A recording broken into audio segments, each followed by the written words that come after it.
Your favorite shopping destination, Value Zone Hypermart. ఇప్పుడు మన అమీర్పేట్ లో పిల్లర్ నంబర్ 1081 వద్ద.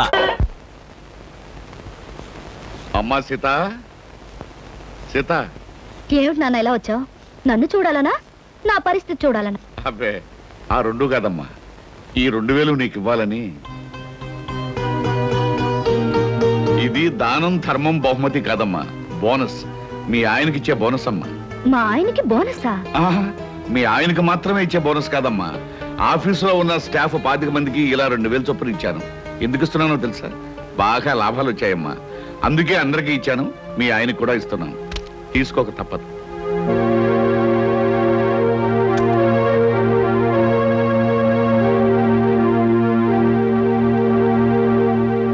తీసుకోండి.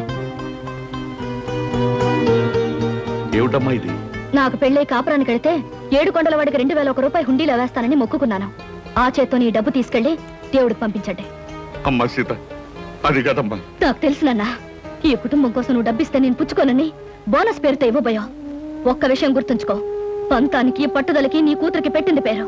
పైసా కూడా నీ నుంచి కుటుంబానికి అందడానికి వీల్లేదు. అర్థమైందనుకుంటాను. అర్థమైందమ్మా. బుద్ధొచ్చేట్టు నువ్వు చెప్పాక అర్థం కాకుండా ఎలా ఉంటుందమ్మా? బాగా అర్థమైంది.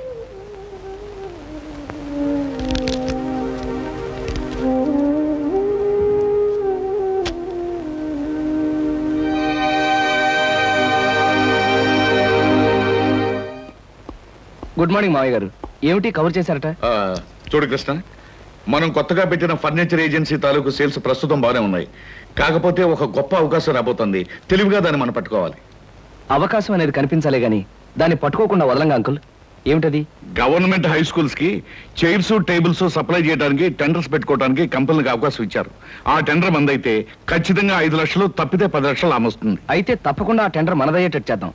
కాకపోతే ఈ టెండర్ కోసం చాలా కంపెనీలు ప్రయత్నం చేస్తున్నాయి. వాళ్ళందరికంటే తక్కువ కొటేషన్ తో మనం టెండర్ పెట్టాలి. ఇదిగో నేను అనుకుంటున్న ఫిగర్. Very good uncle. ఈ 10 లక్షల రూపాయల టెండర్ మందే అవుతుంది. ఈ కొటేషన్ నీకు నాకు తప్ప మరెవ్వరికీ తెలియటానికి తెలియదు.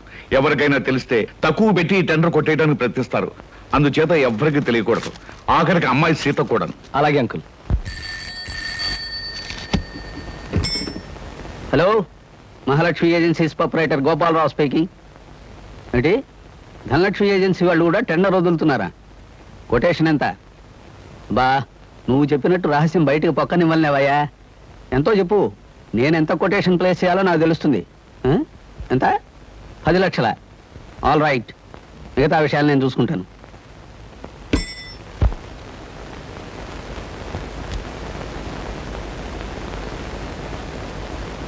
స్కూలు ఫర్నిచర్ నిమిత్తం సర్కారు వారు ఏర్పాటు చేసిన కాంట్రాక్టుకు 9,99,995 రూపాయలకు టెండర్ పెట్టిన గోపాలరావు గారికి ఇవ్వడమైనది. కృష్ణ, మన వ్యాపారానికి ఒక బంగారపు అవకాశమైన ఆ ఫర్నిచర్ టెండర్ ఆ గోపాలరావు ఏజెన్సీ చేజిక్కుందంటే it's an insult and a defeat for us. నిజమే అంకుల్. మనం పెట్టిన కొటేషన్ కన్నా ఖచ్చితంగా 5 రూపాయలు తక్కువ కొటేషన్ ఇచ్చి ఆ గోపాలరావు ఈ టెండర్ ఎలా పట్టాడు నాకు అర్థం కావట్లేదు. అర్థం కావడానికి ఏముంది? మనం ఎంత అమౌంట్ కోట్ చేసి టెండర్ పెట్టామో అది గోపాలరావు తెలుసుకుని అందుకు 5 రూపాయల అమౌంట్ తక్కువ కోట్ చేసి టెండర్ కొట్టేశాడు. కానీ మనం ఎంతకు పెట్టామో అతనికి ఎలా తెలుసుంటుంది? చిన్న ఇంటి వాసాలు లెక్క పెట్టేవాళ్ళు, నమ్మిన మనుషులు వెన్నుపోటు పొడిచేవాళ్ళు ఆఫీస్లో ఉన్నప్పుడు తెలుసుకోవడానికి గోపాలరావుకి ఇది పెద్ద కష్టమైన పని ఏం కాదు. అంకుల్, ఏమిటి అలా మాట్లాడుతున్నారు? ఏమిటి మీ ఉద్దేశం? ఇంకా సూటిగా చెప్పంటావా? మన కొటేషన్ విషయం నువ్వే అతనికి తెలియజేసి ఉంటావు. అంకుల్, ఎస్, ఎంత డబ్బు టెండర్ పెట్టామో నీకు నాకు తప్ప మరొకరు ఎవరికి తెలియదు. ప్రొపరైటర్ నేను కనుక అవతల పార్టీకి ఎలాగో చెప్పను. ఇకపోతే మిగిలింది నువ్వు, నీ వల్ల అతనికి తెలిసి ఉండాలి. అంకుల్, ఈ కంపెనీ నాదే. ఇది బాగుండాలని వీధి వీధి తిరిగి ఈ కంపెనీ ఇంత అవడానికి కారకుండైన వాడిని నేను ఈ కంపెనీకి అన్యాయం చేశానంటారా?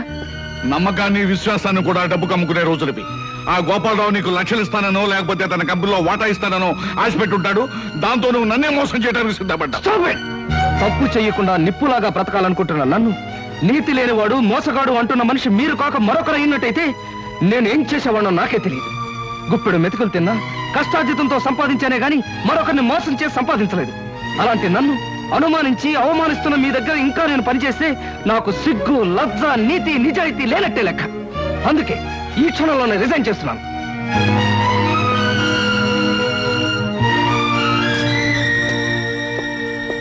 ఎంత వయసు వచ్చినా మంచేదో మోసమేదో తెలుసుకోలేని మిమ్మల్ని చూస్తే జాలిస్తుంది. I feel sorry for you.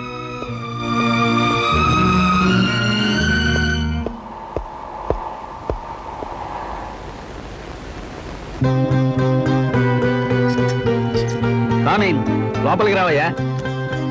వద్దన్న మనుషుల దగ్గర నుంచి వచ్చేస్తున్నా నువ్వు కావాలనుకున్న మనుషుల దగ్గరికి రావాలయ్యా. అలా లైట్ పోల్లా నిలబడితే బాగుండదు. కారెక్కు మాట్లాడుకుందాం. Come on, don't waste your valuable time.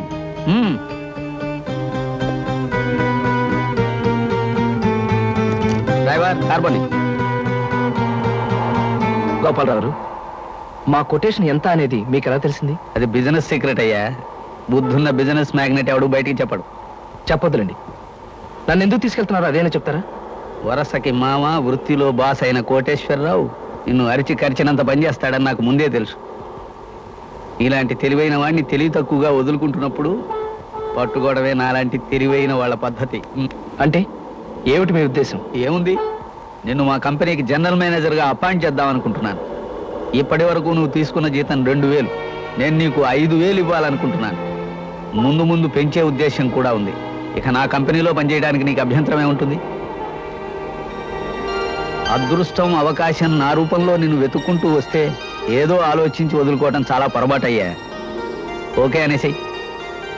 Okay sir, మీరిచ్చే ఆఫర్కి ఒప్పుకుంటున్నాను. లక్ష్మి, నేను అలా బయటికి అమ్మా అమ్మా. ఏమిట్రా గావకేకలు? లక్ష్మి వాంతులు చేసుకుంటుంది. నేను చూస్తానుండు.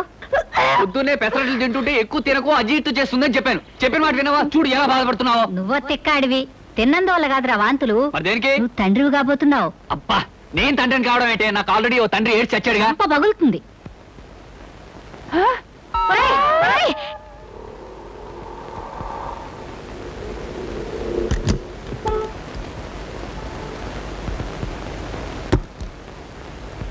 శంకరం, నాన్న, మీకెన్నిసార్లు చెప్పాను నా కోసం ఇవన్నీ తేవద్దని? నీకోసం ఎవరు తెచ్చారమ్మా? లక్ష్మి నిలదప్పిందని తెలిసి కానుగ్గా ఇచ్చేద్దామని వచ్చాను. అయినా నీకోసం తేవడానికి ఏం సందర్భం ఇటు చచ్చింది గనక. ఆహా, రండి బావగారు, రండి, కూర్చోండి. సీత, నాన్నగారు వచ్చారు, కాఫీ తీసుకురామ్మా.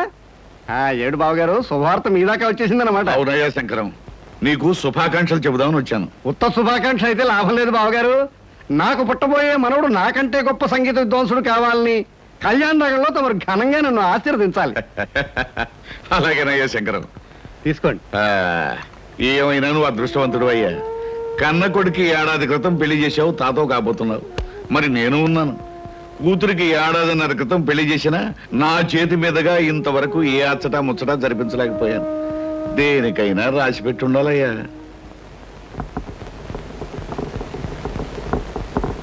అమ్మా సీత, నువ్వు ఇంకా ఇక్కడే కూర్చున్నావా? 5ంటికే పేరెంట్ వాళ్ళు వచ్చేస్తారు. అందరిలోనూ లక్ష్మికి బొట్టు పెట్టి మొదటిసారి కొత్త చీర నువ్వే ఇవ్వాలి. అలాగే అత్తయ్య గారు. కాకపోతే పెద్దవారు మీ చేతి మీదుగా ఇస్తే? పెద్దవాళ్ళం మేము చూసి ఆనందిస్తాం. పేరెంట్ జరుపుకోవాల్సిన చిన్నవాళ్ళు మీరు. నువ్వు వెళ్ళమ్మా, ఈ పని నేను చూస్తాను. నువ్వు వెళ్ళు.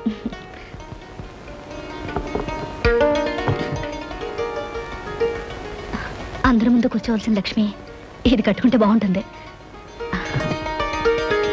ఏమిటి లక్ష్మి నువ్వు చెప్పేది? అవునండి, సాయంకాలం పేరంటంలో మంచి బిడ్డను కనాలని నన్ను దీవించి మొదటిసారిగా నా చేతిలో చీర పెట్టమని మీ వదినికి పురమాయించింది మీ అమ్మ.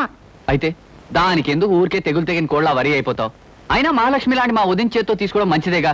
దాంట్లో తప్పేంటో నాకు అర్థం అవట్లేదు. మీదంతా ఒట్టి మట్టిపురండి. మనకన్నా ముందు పెళ్ళైనా ఇంతవరకు పిల్లా పాపాలని గొడ్రాలావిడ. అలాంటి గొడ్రాల చేత పిల్లా పాప కోసం దీవెనలు అందుకోవడం అశుభం అండి. ఓహో అలాగా. సర్లే, అమ్మతో చెప్పి వదినికి వేరే పనులు పురమాయించమంటాను. నువ్వేం కంగారు పడుకో. మళ్ళీ రేపు వచ్చి పాఠం చెప్తానమ్మా. మంచిదండి. ఎంత నేర్చినా ఎంత చూచినా. శంకరయ్య గారు, శీఘ్రమేవో సంగీత ప్రాప్తిరస్తు. నాలాంటి మహావిద్వాంసులకు పాదాభందనం చేయడం మామూలు అనుకో. ఏమిటి, సంగీతం నేర్చుకోవాలని సరదా పుట్టిందా? నాకు సంగీతం నేర్పడం కదయ్యా బాబు, నా కాపురాన్ని కాపాడవయ్యా. ఏమిటయ్యా? నాకు పిల్లలు ఉండరన్నావు, దానికి పిల్లలు పుడతారన్నావు. సంగీతం పేరుతో దానికి దగ్గర అయ్యావు. ఇలా దాన్ని వల్లోకి లాక్కుని నాకు అన్యాయం చేయడం నీకు ధర్మమేనా చెప్పు? చీ చీ చీ చీ, ఎంత మాట అన్నావయ్యా మన్మథరావు. నాకు అలాంటి దురుద్దేశాలు ఏవీ లేవయ్యా. నాకు కొడుకులున్నారు, కోడళ్ళున్నారు, మహాలక్ష్మి లాంటి భార్య ఉంది. నాకు సంగీతం అంతగా రాకపోయినా కాస్తో కూస్తో సంస్కారం ఉందయ్యా. మరి నువ్వు చేస్తుంది ఏమిటయ్యా? చూడు మన్మథరావు, పేకాట అనే దురలవాటికి అలవాటు పడిపోయాను. ఎప్పటికప్పుడు డబ్బులు కావాలి. జాతకం అనే నెపంతో డబ్బులు సంపాదిస్తూ ఉంటాను. మీ ఆవిడ ముందు నోటికొచ్చిందల్లా కూసి అడపదడప చిల్లర పుచ్చుకుంటూ ఉంటాను. అంతేకాని కల్లో కూడా నాకు ఆవిడ మీద దురుద్దేశం ఏమీ లేదయ్యా. నువ్వు చెప్పేది నిజమా? నీ మీద ఒట్టు. అమ్మయ్యా, ఇప్పుడు నాకు మనశ్శాంతిగా ఉందయ్యా. చూడు శంకరయ్య, నీకు ఎప్పుడైనా డబ్బు కావాలంటే నన్ను అడుగు, నేను ఇస్తాను. అంతేనా? ఆ? నువ్వే డబ్బులు ఇస్తూ ఉంటే సంగీత పాఠాలు ఎందుకు చెప్తానయ్యా? అయినా నా పిల్ల కూడా నాకు సంగీతం వచ్చు. ఎందరో మహా క్లబ్కు టైం అయింది. అలాగే. నమస్కారం.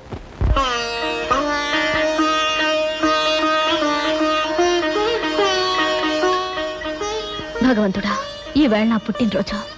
ఇన్నేళ్ళు నా పుట్టినరోజు ఒక పండుగలా జరిగేది. కానీ ఈ పుట్టినరోజు నేనెందుకు పుట్టానో అనిపిస్తుంది. ఇక ముందు ముందు నా పుట్టినరోజులు ఎలా జరుగుతాయో ఏమిటో, అంతా నీదయా. రండి బాబు గారు, రండి.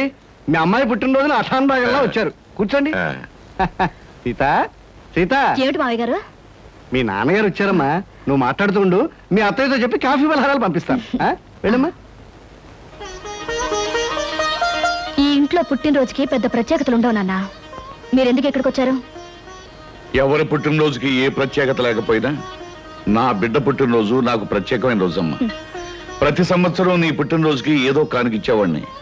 అలాగే ఈ సంవత్సరం కూడా నీకు ఇష్టమైన డైమండ్ నెక్లెస్ తీసుకొచ్చాను. బాగుంది నాన్న. దీని ఖరీదంతా? ఖరీదే ఉందమ్మా. అయినా కానుక తీసుకునేటప్పుడు ఖరీదు అడగటం ఏంటమ్మా? ఈ ఇంటి కోడలికి ఇంత ఖరీదైన నగలు పెట్టుకునే అర్హత లేదు నాన్న. తీసుకోండి. అమ్మా సీత, ఈ సీత కోటీశ్వరుడి కూతురు సీత కాదు నాన్న. ఒక కంపెనీలో ఉద్యోగస్తుడి భార్య. ఇంత విలువైన నగలు మీరు కానుక ఇచ్చినా కూడా నేను తీసుకోను. ప్లీజ్ తీసుకెళ్ళిపోండి. అది కాదమ్మా నేను చెప్పేది. మీరు ఇంకేం చెప్పక్కర్లేదు. నేను తీసుకోను. Please take it away. All right baby. ఇది నువ్వు ఎవరి చేత్తో ఏ విధంగా ఇస్తే తీసుకుంటావో నాకు తెలుసు. ఈ హారం నీ మెడలో వేసుకునేట్టు చేస్తాను.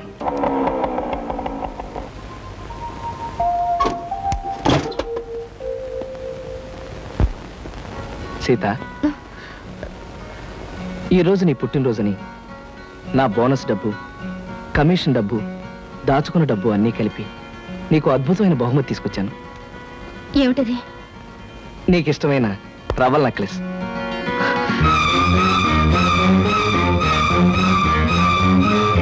ఇది మీరు కొని తీసుకొచ్చారా?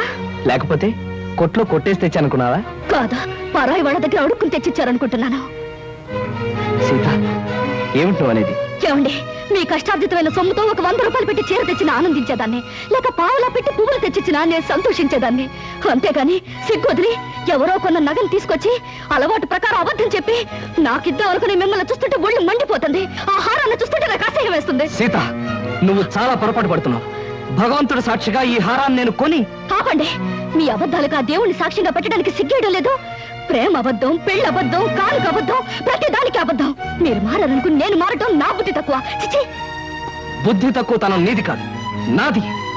నిజమైన ప్రేమని, నిజాయితీ అయిన మనసుని అర్థం చేసుకోలేని నిన్ను నెత్తిన పెట్టి చూసుకోవటం నాది బుద్ధి తక్కువ.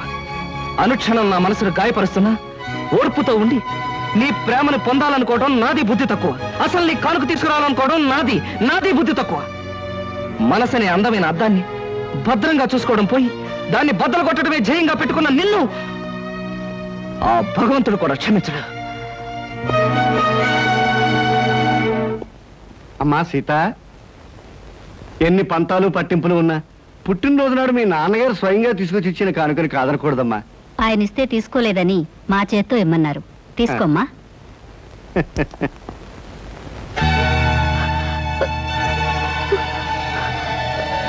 అంటే నిజంగా నా కోసం తెస్తే అపార్థం చేసుకున్నాను.